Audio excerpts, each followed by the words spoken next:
So, in total, I saw 24 gaylords, or large cardboard containers of ballots loaded into my trailer. These gaylords contain plastic trays, I call them totes, but trays will work, of ballots stacked on top of each other.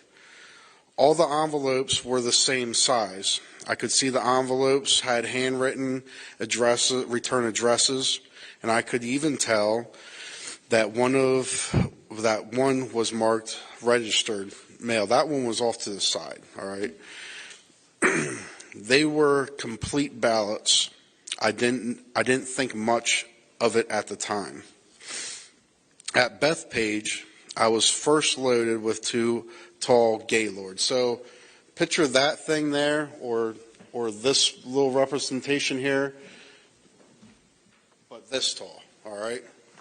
So I was loaded with 2 tall gaylords, okay? And that were, hold on, where was I at? That had mixed mail pieces bound for Lancaster. These gaylords were loaded first because they would be the last off my trailer. The remainder of the truck was loaded with complete ballots bounded for Harrisburg. I then drove to Harrisburg with the ballots. Usually I offload in one of the 7 docks every day, but not on October 21st. I wasn't allowed to offload. That's different. Whenever I pull into Harrisburg, I go around and I get my dock and I get unloaded and then I roll out. Not that day, all right? Not that day. Instead, I was made to wait for roughly 6 hours in the yard, from 9:15 a.m. to 3 p.m. This really ticked me off, all right? Because my brother was in town. He just moved back up. And I wanted to spend some time with him. I tried to get the attention of postal workers, but no one would tell me what's going on. All of this was weird. I arrived at about the same time every day.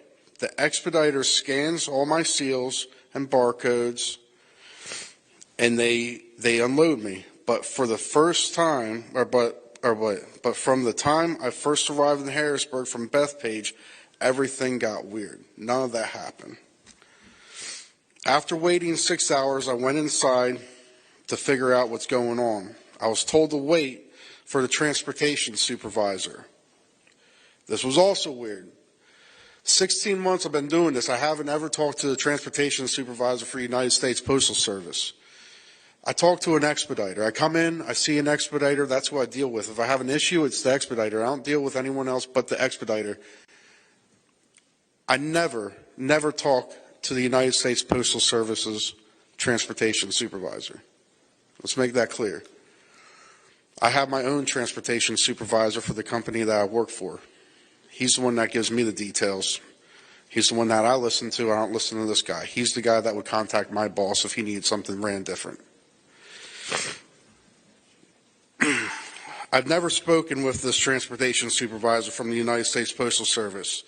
They don't speak to people like me. He's a top guy. He's the kind of guy that would speak to my boss, not a trucker like me. The supervisor told me to drive to Lancaster without being unloaded in Harrisburg. This made no sense to me.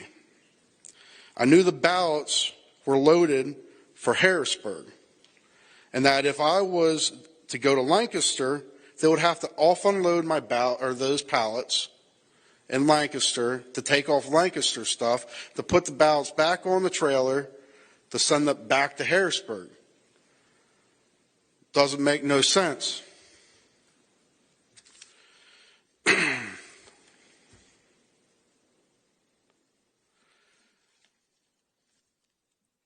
This was a real screw up in my thinking.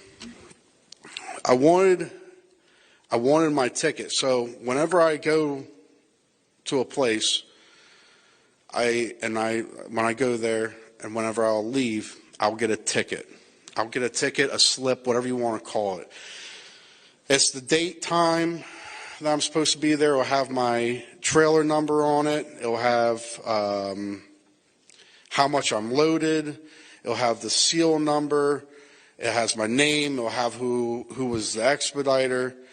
So I wanted my ticket, my slip. I call them tickets. Some people call them slips, okay?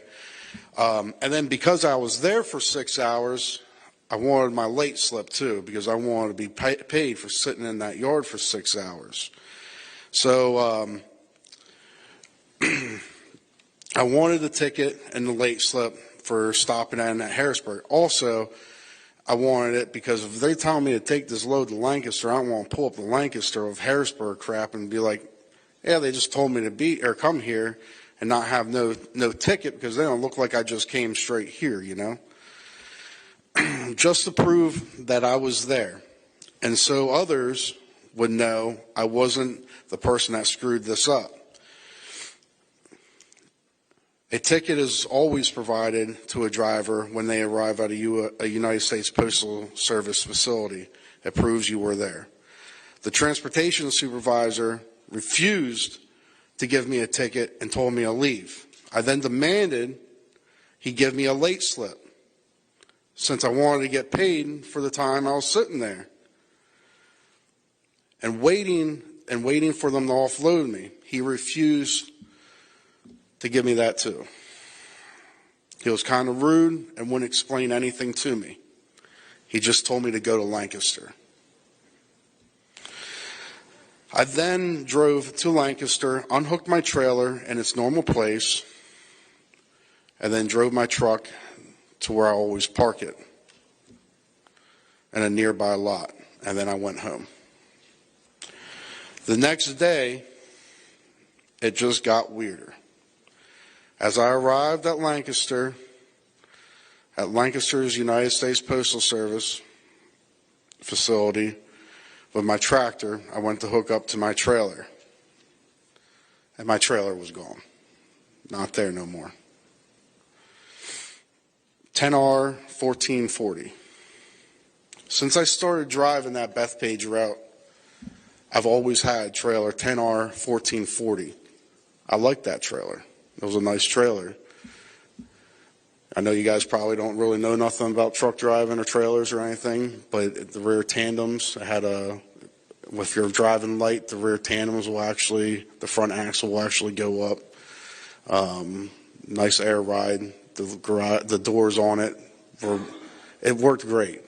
Some of the trailers that place has, you could honestly put it on the back of a carrier and drop it off in the middle of the ocean and no one would worry about it. So that trailer I really liked, okay?